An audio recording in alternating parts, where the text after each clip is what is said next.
নবী করিম সাল্লাল্লাহু আলাইহি সাল্লামের মিরাজ সত্য ছিল, হক ছিল, এতে কোনো সন্দেহ নেই। যদি কেউ সন্দেহ করে তাহলে তার ঈমানের মধ্যে সমস্যা আছে।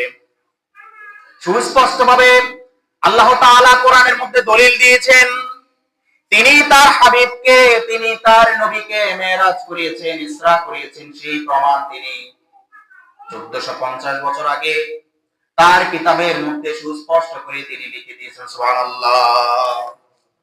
সূরা বনী ইসরাঈলের 1 নম্বর আয়াতে আল্লাহ তাআলা বলছেন, সুবহানাল্লাযী আসরা বিআবদিহি লাইলাম মিনাল মাসজিদিল হারামি ইলাল মাসজিদিল আকসা আল্লাযী বারাকনা হাওলাহু লিনুরিয়াহু মিন আয়াতিনা ইন্নাহু হুয়াস সামিউল বাসীর।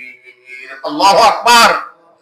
আল্লাহ তাআলা বলছেন, সুবহানাল্লাযী আসরা, পবিত্র সেই মহান সত্তা, পবিত্র সেই মহান আল্লাহ তাআলা, আল্লাযী আসরা বিআবদিহি, যিনি তার বান্দাকে, যিনি তার হাবিবকে, যিনি তার নবীকে ইসরা করিয়েছেন, নৈশকালীন ভ্রমণ করিয়েছেন, বিআবদিহি, তার বান্দাকে।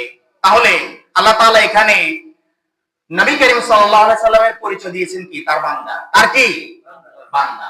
মনে রাখবেন, আল্লাহর তবকা, আল্লাহর যে স্টেজ, আল্লাহর যে অবস্থান, এই অবস্থানে তিনি যত নবী আম্বিয়ায়ে কেরাম পৃথিবীতে পাঠিয়েছেন, সবার স্তর একত্রিত করলেও আমার আল্লাহ স্তরের সমান হবে না।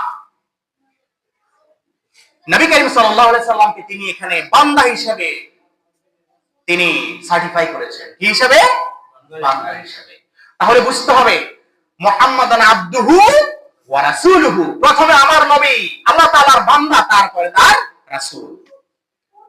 আল্লাহ তাআলা বলছেন, সুবহানাল্লাযী আসরা বিআবদিহি লাইলাম মিনাল মাসজিদিল হারামি ইলাল মাসজিদিল আকসা। সেই মহান সত্তা, সেই মহান পবিত্র সত্তা, যিনি তার বান্দাকে, যিনি তার হাবিবকে মসজিদে হারাম থেকে মসজিদুল আকসা পর্যন্ত রাত্রিকালীন ভ্রমণ করিয়েছেন। সুবহানাল্লাহ। তাহলে মিনাল মসজিদিল হারামে ইলাল মসজিদিল আকসা, মসজিদে হারাম মানে হচ্ছে মক্কা শরীফ। কি বলেন?